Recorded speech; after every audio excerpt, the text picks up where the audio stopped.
One thing we all have in common is eventually we all reach the end of this life. But there is no need to fear this. Much can be done to plan ahead to ease the way, long before we have difficulty communicating. Personhood doesn't change.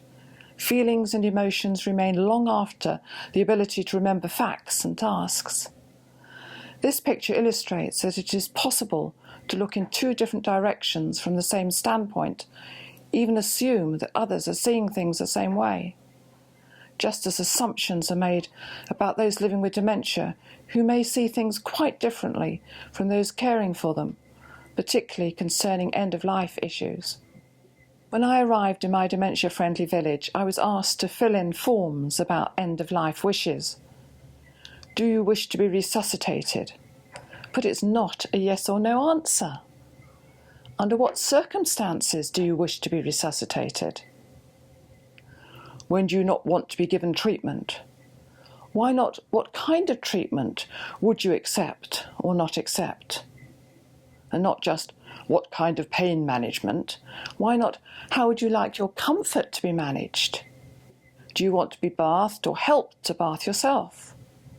Would you like bath lotions or background music? How do you expect to be treated? Are decisions in the future based on others' convenience, or what makes the person feel better? What about, how do you want to be remembered? Someone who loved, forgave, lived at peace, not just sitting around waiting to die. Why not ask us while we're able to discuss it?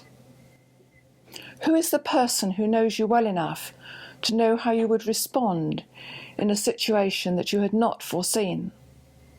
How one talks about someone with dementia can be significant. I hate this dreadful illness.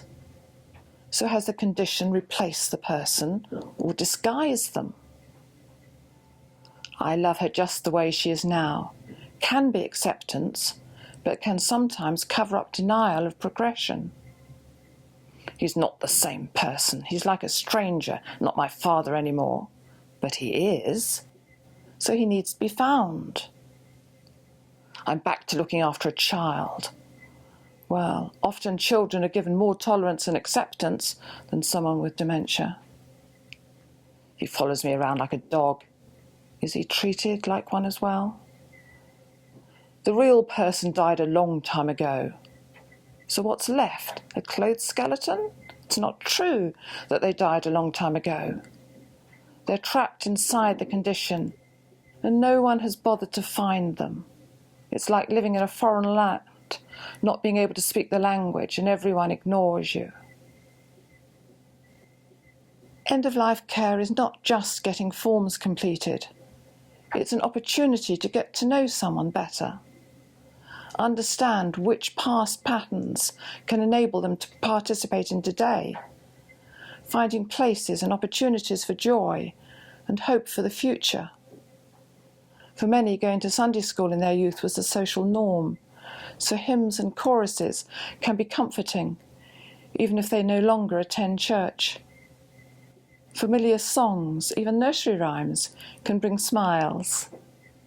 Many people with dementia feel abandoned and ignored when unable to communicate or help others to interact with them, to understand what lies behind their distress, to affirm them in their reality and help them re-engage with the present, to smile again and feel joy. It depends on whether we believe a person's needs are just physical.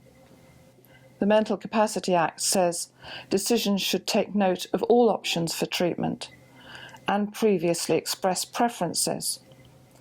So someone needs to have found out what these were and discussed them. Being overwhelmed by numbers, noise, unfamiliarity, complexity, too many expectations continues. So it's important that those around know what reassures and calms the guy ropes of our lives. And remember, illness always makes everything worse. Margaret Thatcher had her handbag until she died. It was part of who she was, a kind of comfort blanket. Dolls and pets can reduce agitation, or a daily newspaper, even if only headlines can be assimilated. Music can calm agitation and facilitate interaction when specific to the person. And a playlist can be kept online or on a DVD of their favourite music. All 5 senses can be used positively. Sights and sounds, tastes and smells, baking bread, fresh coffee and touch, hand massage with soothing creams such as lavender. What is best for the person remains top of the list.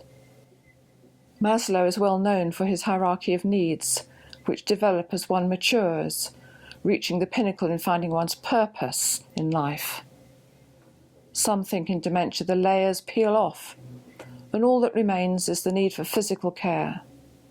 Certainly important to provide care with respect and dignity when getting undressed or taking a bath or shower, ensuring hearing aids are working, providing safety, both protection and prevention of falls, fire, nutrition, finance, and physical access. But these 2 levels alone do not represent sufficient good care.